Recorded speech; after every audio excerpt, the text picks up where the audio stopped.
Last October, my wife Emma came downstairs one morning and told me her younger sister Rachel was getting married in Maui the following April.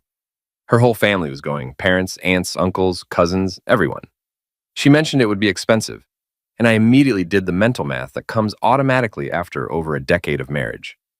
Flights, accommodations, wedding gifts, new clothes because nothing I owned seemed right for a beach wedding. Probably $5,000, maybe more. I didn't hesitate.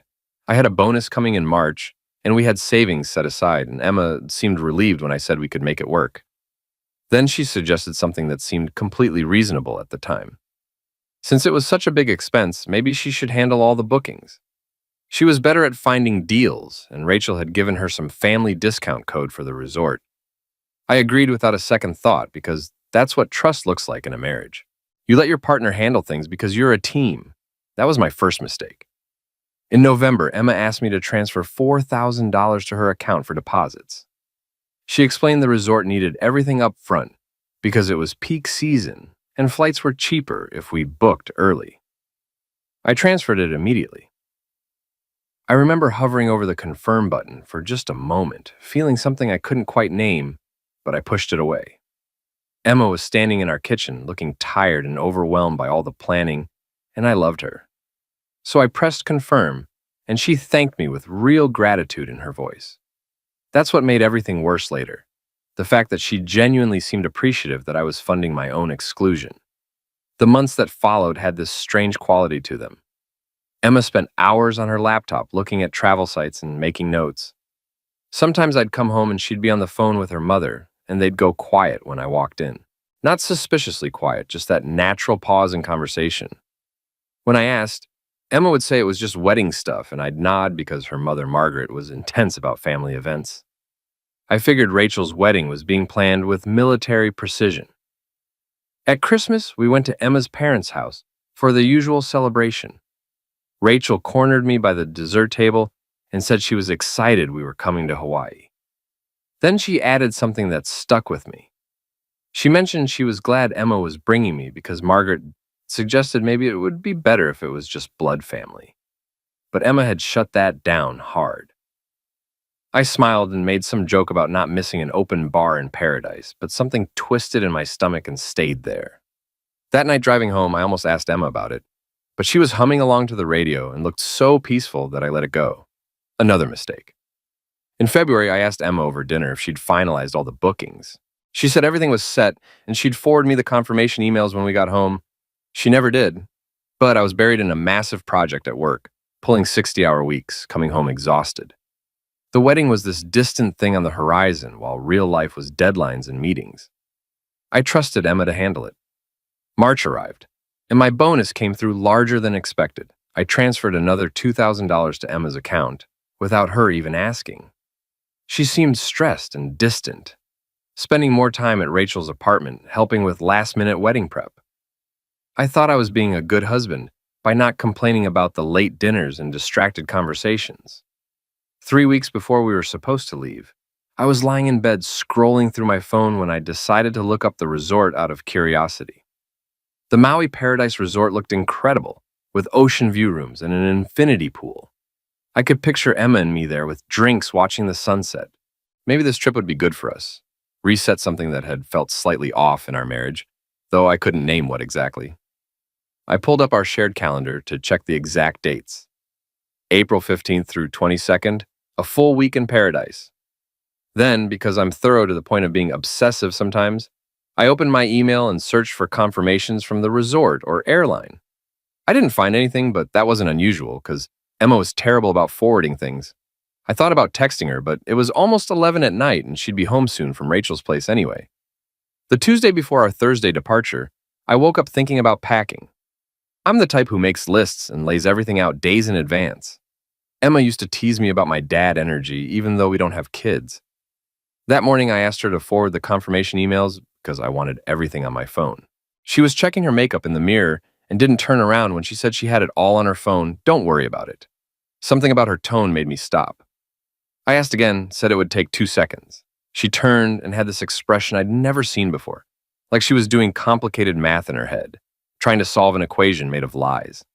She said, okay, she'd send them from work. Then she kissed me goodbye and left. I stood in our bedroom with an empty suitcase at my feet and that fist in my stomach clenched so hard I thought I might be sick. I didn't go to work. I called in saying I wasn't feeling well, which wasn't a lie. Then I sat down at my laptop and started digging into something I should have examined months earlier. I checked all our bank accounts first. Joint checking, joint savings, my personal checking, Emma's personal account that I still had viewing access to from when we'd set it up years ago. $6,000 had moved from our joint account to Emma's personal account over 6 months in regular transfers. That tracked with what I'd given her for the wedding. But when I looked at Emma's spending, I expected to see payments to airlines and resorts and wedding vendors. Instead, I found shopping charges, Nordstrom, Sephora, multiple spa days, hair salon appointments, $800 at some boutique called Luxe, one charge for $1,200 at a place called Azure Restaurant on March 10th. I Googled it. Fine dining tasting menu, $600 per person, romantic atmosphere, perfect for anniversaries. March 10th was a Friday. I'd worked late. Emma had texted saying she was having dinner with Rachel and bridesmaids for wedding planning. Tasting menu for 2. My hands started shaking. I kept searching through credit card statements and phone bills, going back months, looking for anything that would explain what was happening. Because something was definitely happening while I'd been working overtime, and being a good husband, and transferring money for a trip we apparently weren't taking together. I'd never looked at Emma's text messages before. Never had a reason to. But I looked that day.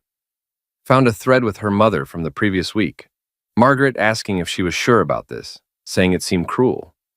Emma responding that it wasn't cruel, it was easier this way, less awkward. Margaret saying he's going to find out eventually. Emma saying not until we're gone and by then it won't matter.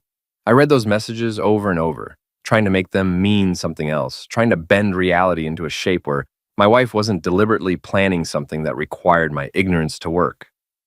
Then I found the flight confirmation in an email folder buried under spam. Hawaiian Airlines, dated December 15th. 6 tickets.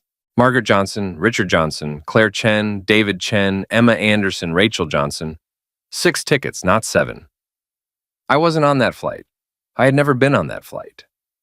She'd booked it in December, 3 months after telling me about the wedding, 2 months after I'd transferred the first $4,000. I sat there for a long time while the laptop screen went dark. Outside, I could hear normal sounds. A neighbor mowing their lawn, someone driving by with bass too loud. Normal Tuesday sounds in a world that had just fractured completely. When I could move again, I called the resort directly, gave them the confirmation number I'd found in Emma's email. "Yes, Mr. Anderson," the woman said. "I have your reservation." One ocean view room, king bed, April 15th through 22nd, checked in under Emma Anderson's name. I asked how many guests were on the reservation. She said 2 guests. I asked if I could cancel it since I was the one who'd paid for it. She put me on hold, came back sounding apologetic.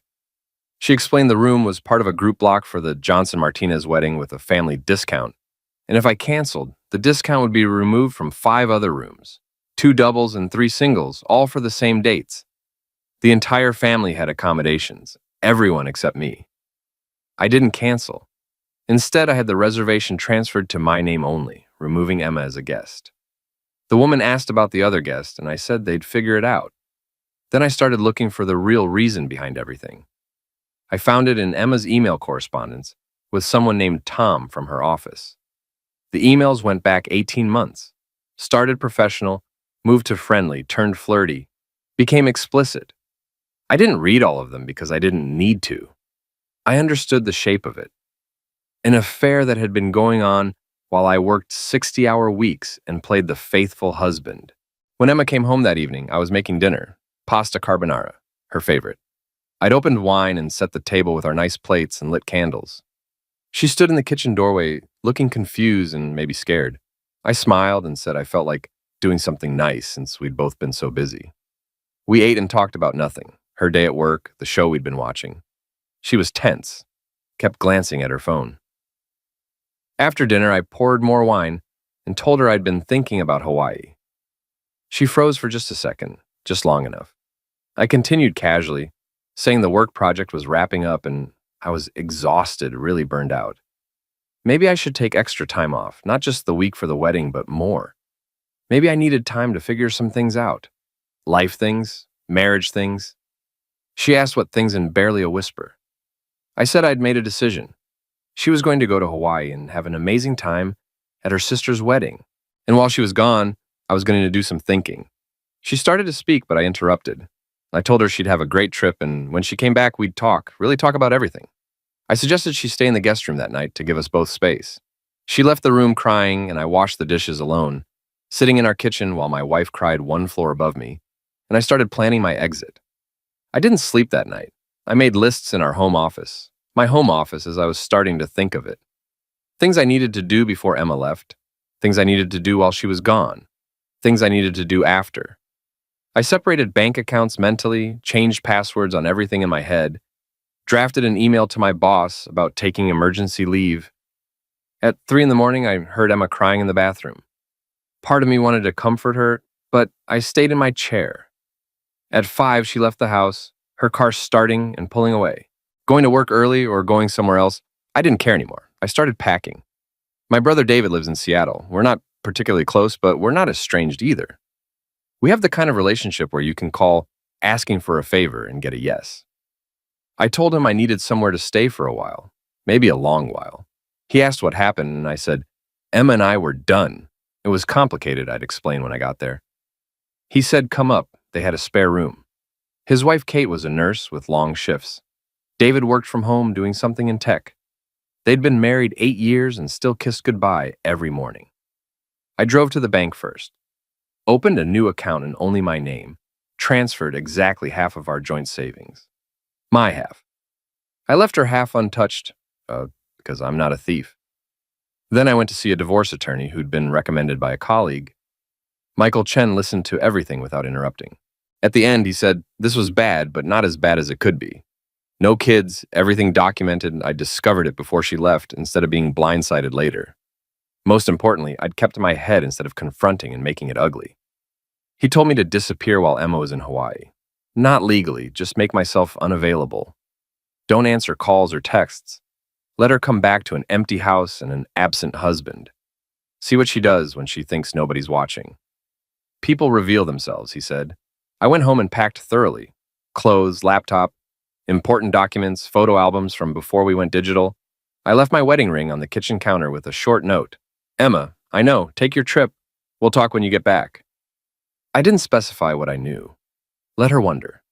I loaded my car and looked at our house one last time. The house we'd bought 5 years ago. Painted together, argued about throw pillows in. It looked like home, but it wasn't anymore. I drove north to Seattle. Emma left for Hawaii on Thursday. At 6 that morning, my phone started buzzing with calls and texts I didn't answer. I went for a run instead through Seattle's hills and rain. When I got back, I had 17 missed calls and a voicemail of Emma saying she didn't know what to say. She knew I was angry. Could we please talk before she left? She needed to explain. It wasn't what I thought. I deleted it and blocked her number. Blocked her mother's number. Blocked Rachel's number. Michael Chen had said disappear, so I disappeared completely. The days in Seattle developed a strange rhythm. I'd wake early, make coffee in David and Kate's kitchen, look at their wedding photos on the walls. Evidence of a functional marriage. I watched them interact like I was studying some species I didn't understand. Here we see the married couple communicating openly, treating each other with actual respect. Kate caught me staring one morning. She sat down and told me I probably didn't do anything wrong. Some people are just broken in ways you can't fix. She said in nursing school they taught her you can't heal someone who doesn't want to be healed. Same with relationships. You can be perfect and still end up with someone choosing to hurt you. So what do? I asked. You save yourself, she said. Then you heal. Then you try again with someone who wants to be saved as much as you do. On Sunday, day 3 of Emma's Hawaii trip, I unblocked my phone to check. 43 missed calls, 68 texts, and voicemails I listened to in order like some audio documentary of a marriage ending. Day 1 was panic. Emma saying she was freaking out at the airport. What did I know? Please call. Day 2 was confusion. She was in Hawaii and I wasn't answering. Margaret was asking where I was. Day 3 shifted to anger. Fine, be angry, but disappearing isn't solving anything. We're married. We're supposed to talk. I can't just run away. The irony that almost made me laugh. But Sunday's voicemail was different, more calculated. Emma saying she knew I was listening to these. So here's what she'd tell me. Yes, she'd messed up. Yes, she should have told me about the plans changing, but I was acting like she'd committed some crime when really she was trying to make things easier. I'd been so busy with work, so stressed. She thought maybe I'd actually want a break. But clearly, I'd rather make it dramatic. So fine, when she got home, we'd talk like adults, and maybe I should grow up a little.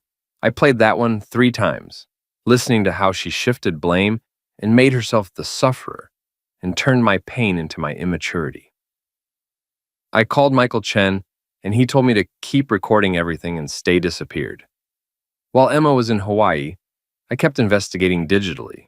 I had access to our shared cloud storage, her emails she'd never logged out of on our home computer, joint credit card statements I could access remotely. I know how this sounds, but she had already excavated our marriage and filled it with lies, so I dug through looking for truth. The credit card charges painted a picture. That $1,200 dinner had reviews online about its romantic atmosphere, perfect for anniversaries and proposals. Emma and who? I found the answer in her emails, a lengthy correspondence with Tom from her office going back 18 months. Professional at first, then friendly, then explicit. An affair that had started emotional and turned physical around last summer. But Tom wasn't going to Hawaii. I found that in a group email about the wedding that showed the attendee list. No Tom. So who was sharing Emma's room? I called the resort again and asked the same helpful manager, Patricia, if she could tell me who had checked in. She hesitated but told me 2 guests had checked in, Emma Anderson and Margaret Johnson, according to the booking notes. Emma had booked a romantic ocean view room for herself and her mother with money we'd saved for our life together. She'd planned a vacation specifically designed to exclude me while having an affair on the side. I started writing everything down because if it stayed in my head, it would consume me. A timeline of our marriage, red flags I'd missed, questions needing answers. The document grew to 20 pages, then 30, becoming like a deposition for a trial where I was both prosecutor and witness. David found me typing furiously at 2 in the morning and told me at some point I'd need to stop investigating and start healing. And those were different things. He was right, but I wasn't ready to heal. I was still bleeding. On Wednesday, day 6 of Emma's vacation, I got a text from an unknown number, Rachel saying she was borrowing someone's phone because Emma said I'd blocked her. Everyone was worried. Emma was a mess. Barely came to the ceremony. Could I please just call her? I responded telling Rachel to tell Emma I was fine, and we'd talk when she got home. Rachel asked what happened. I told her to ask her sister, then blocked that number too. In the waiting, something unexpected happened. I started feeling better. Not happy, not whole, but better. Like I'd been holding my breath for years and was finally learning to breathe again. I slept through the night for the first time in months. My constant low-level anxiety disappeared. Kate observed I seemed lighter one evening while we cooked dinner together. I said I felt hollow. She said, maybe hollow is lighter. Maybe I'd been carrying so much weight that hollow felt like relief. Emma came home on Sunday. I knew because I'd been tracking the flight, still had access to her email. I didn't go to the airport. I stayed in Seattle eating leftover pizza. At 8, my phone started ringing with different numbers. I didn't answer. The voicemails progressed from worried to angry. Where was I? Was I safe? She'd called the police, but they said I wasn't a missing person. Finally, she said fine. I wanted her to suffer and understand how it felt, not knowing where someone was. Point made. Now please come home. I didn't respond to any of them. I decided during that week of walking and thinking that I wasn't going to be reactive anymore. Emma had made her choices. Now she could live with the consequences. Michael Chen called saying Emma was trying to reach him, worried about me, asking if he knew my location. He'd told her I was his client and she should get her own lawyer. But he said eventually I needed to talk to her to move forward with divorce proceedings. I said I knew, just not yet. I came home on Tuesday, 3 days after Emma's return, 12 days after I'd left. The drive took 5 hours. Our house looked exactly the same, but felt completely different. Emma's car was in the driveway. I grabbed my bag, used my key, walked inside. The house smelled like her perfume and something cooking. She came out of the kitchen looking terrible, in that way that comes from days of crying. Her eyes were swollen, her face thinner like she hadn't been eating. We stood in our own foyer, 2 people who'd shared a bed for 14 years, and the distance felt impossible to cross. She asked if we could talk. I said that's why I was there. She led me to the living room. I sat in the chair, not the couch where we usually sat together, creating physical space to match the emotional distance. She didn't know where to start. I suggested the beginning when she decided to plan a family vacation without me. She flinched and said it wasn't like that. I asked what it was like then. She took a breath and explained it started with Margaret suggesting maybe it should be just blood family because of the expense. At first, Emma said no. Obviously, I was coming. I was her husband. But Margaret kept bringing it up, and Rachel was stressed about costs, and Emma thought maybe if I didn't come, if she went with her mother instead, they could save money. I'd been so busy with work, so exhausted, maybe I'd actually want a break. She was going to tell me, but months kept passing, and she kept chickening out, and then it was too late. Everything was booked. She thought maybe she could tell me at the last minute, and I'd understand. I pointed out she never told me at all. She was going to let me pack and show up at the airport, and what, surprise me? She was crying now, saying she didn't know. She'd panicked. She'd made a mistake. I asked about Tom. The name hit her like a physical blow. She recoiled and said that was over. It ended months ago. I asked when, before or after she took him to Azure, for a $1,200 dinner using our money. She said it ended in March. That dinner was her ending it, choosing me. I laughed because it was either that or scream.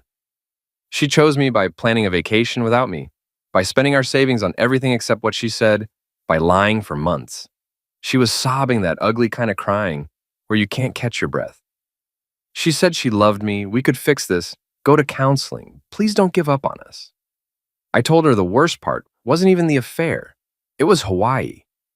She took what should have been a happy family occasion and turned it into an elaborate plot to exclude me. She let me pay for it, $6,000, and let me believe I was going right up until she left. She let me think I was part of her family when she was trying to carve me out of it. She said that wasn't true. I asked what was true then, because everything she'd told me for 6 months had been a lie, so why should I believe anything now? She didn't have an answer. She just cried, and I watched, and the space between us grew wider. We talked for hours. She explained and justified and apologized and promised. She told me about Tom pursuing her, how lonely she'd felt, how I'd been working so much. She told me about Margaret's pressure, about feeling caught between her family and me. She said she'd been planning to tell me. Really, she just needed the right moment. When she finally exhausted herself of words and excuses, I spoke. I want a divorce. She shook her head, begged me not to throw away 14 years because of a few mistakes. I stood up and said I was done. I wasn't being the understanding husband who forgives while she does whatever she wants. I wasn't being the guy who pays for everything while she builds a life that doesn't include him. Those vows go both ways, and she broke them first. I went upstairs to pack more things. She followed, asking where I was going. I said back to Seattle. David said I could stay as long as needed. She said she'd thought something happened to me, thought I was hurt or dead. I said she thought wrong, I was fine, better than I'd been in months, actually. That stopped her. She said I was different. I said, yeah, I am. She said she didn't like it. I said she didn't have to. As I carried my bag downstairs, she asked what she should tell people. I told her to tell the truth. She said she couldn't. They'd hate her. I said then lie. She was good at that. It was cruel, but I was tired of protecting her feelings while mine bled out.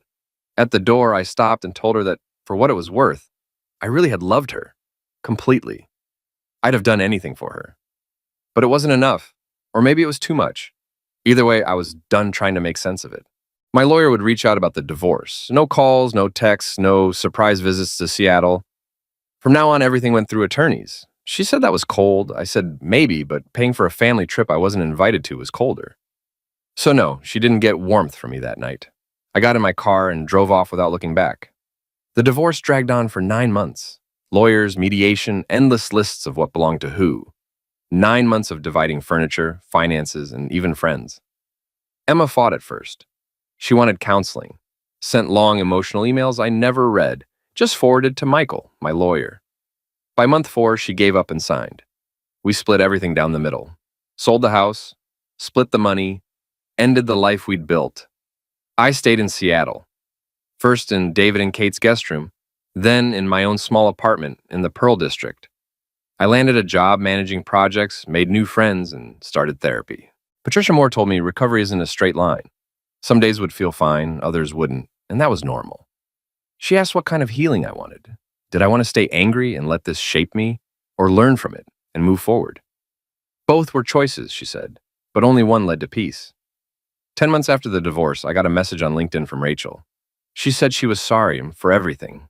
She admitted she should have told me the truth about the Hawaii trip, should have pushed back when Margaret called it family only. She said what Emma did was wrong, that they'd fought over it, and she couldn't believe Emma had dragged her into lying. Then she mentioned something else. Emma and Tom were officially together now, had moved in a month ago. I read it 5 times. Emma and Tom. Of course. It didn't hit me like I thought it would. It didn't feel like being stabbed, more like hearing the final echo of a door closing. It just confirmed what I already knew. I wrote Rachel back, thanked her, and told her I was okay. Actually, better than okay. Losing everything I thought I wanted had somehow made me free. The 1-year mark of Emma leaving for Hawaii fell on a Tuesday. I took the day off and drove to the Oregon coast. Rough, gray, and beautiful. I walked for hours thinking about how much had changed. A year ago, I was a married man planning a vacation, believing my life was steady, my wife loyal. Now I was divorced, in a new city with a new job starting over. Everything was different. And in all that loss, I found something I didn't expect. Myself. Not the easygoing husband who kept quiet, sent money, and trusted too easily. But someone new. Sharper, more honest, more aware of what I deserved and what I wouldn't tolerate anymore. On that windy beach, I thought of something Dr. Moore had asked. What do I believe in now? I told her I believe in proof, in patterns, in actions. People show you who they are if you're paying attention. When someone proves they don't value you, believe them. She warned me not to let Emma's choices turn me bitter. Some people are still good, she said. Don't close yourself off. Was I closed off? Yeah, probably. Did I have walls? Absolutely. But maybe one day, I'd meet someone who made those walls feel like a cage instead of protection. Maybe. But not that day. That day, surviving was enough. The story should have ended there. It didn't. 2 days after my trip, David walked in holding his phone. Have you seen this? Good. Rachel had posted new vacation photos on Facebook, and under them, Margaret had commented publicly and saying how the wedding had been shadowed by family drama, how my husband Jason refused to come at the last minute, causing stress for everyone. Very disappointing behavior, she wrote. Some people just can't stand not being the center of attention. The replies poured in, all sympathy for Emma. Poor thing, they said. The divorce must be so hard on her. I read it 3 times, then something calm and cold settled over me. I looked at David and said, I think it's time people heard the truth. I spent the next week putting everything together, every file, screenshot, and bit of proof I had. Bank records showing where Emma really spent our money. Emails with Tom, all dated. Flight info proving I was never on the booking. A recording of my call with the resort confirming Emma checked in with her mom. I laid it all out. Clean, chronological, factual. No emotion, just sources. Then I wrote a short cover letter. Straight to the point. My name's Jason Anderson. Most know me as Emma's ex-husband. People have heard different stories about our split and why I wasn't at Rachel's wedding. I wanted to clear up the confusion. Attached was a timeline, backed by documents. I wasn't trying to hurt anyone, just correcting false stories. Everything could be checked. I wasn't looking for pity or drama, only truth that had been buried. Michael Chen looked over it legally. Dr. Moore reviewed it from a mental health angle. She asked why I wanted to send it. I said because Emma kept calling me the villain, her mom was lying in public, and after 14 years of silence, I was done pretending. She asked if it was revenge. I said no, it was truth. She asked if I was sure. I thought for 3 days. Did I want to hurt Emma? Yes. Did I want Margaret to face consequences? Definitely. Did I want people to know the truth? More than anything. But under that, I just wanted one thing. To not be erased by lies. To tell my story myself, not through Emma's version. So I sent it. Not to everyone, just the right people. Rachel deserved to know. Emma's friends who had defended her online. Mutual friends who'd stayed neutral. And Margaret. Since she started it with public lies. I sent everything and waited. Within an hour, my phone blew up. Not with anger, with shock. People said they had no idea. Emma told them I skipped out because of work. They couldn't believe it. Why hadn't I spoken before? I told them because I was ashamed. Thought silence was the high road, Didn't want to look bitter, but silence only feeds lies. Rachel's reply hit hardest. She said she was crying after reading it. She never knew the truth. Emma told them I'd agreed to everything and that the divorce was mutual. Rachel apologized, deleted Margaret's comment, and blocked her until she apologized publicly. The fallout was explosive. Margaret called me from another number, furious that I'd humiliated Emma. I cut her off. She didn't get to lie about me publicly and then call me cruel for showing the proof. Everything in that file was true, and she knew it. She called it vindictive. I said, letting your son-in-law pay for a trip, then pretending he refused to go is vindictive. If she lied again, I'd send the file to everyone she knew. Then Emma texted from a new number. You're ruining my life, she said. I told her I was fixing lies.